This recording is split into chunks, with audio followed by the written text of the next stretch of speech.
வரவு செலவு திட்டத்தில் அதிகரிக்கப்பட்ட சம்பள உயர்வுகளை ஏப்ரல் முதல் அரசு ஊழியர்களுக்கு வழங்கப்பட உள்ளதாக தகவல் வெளியாகியுள்ளது.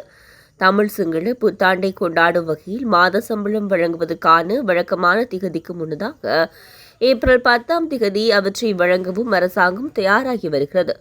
குறித்த விடயத்தை நிதியமைச்சின் உயரதிகாரியை மேற்கோள் காட்டி ஊடகங்கள் செய்தி வெளியிட்டுள்ளன.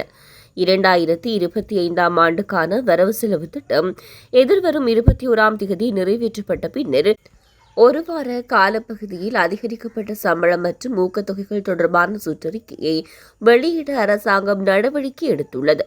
அரசு ஊழியர்களின் குறைந்தபட்ச மாதாந்த அடிப்படை சம்பளத்தை 24,250 ரூபாயிலிருந்து 40,000 ரூபாவாக 15,750 ரூபாயால் அதிகரிக்கவும், தற்காலிக இடைக்கால கொடுப்பனவு மற்றும் சிறப்பு கொடுப்பனவுகளை அடிப்படை சம்பளத்தில் இணைக்கவும் வரவு செலவு திட்டத்தில் யோசனை முன்வைக்கப்பட்டுள்ளது.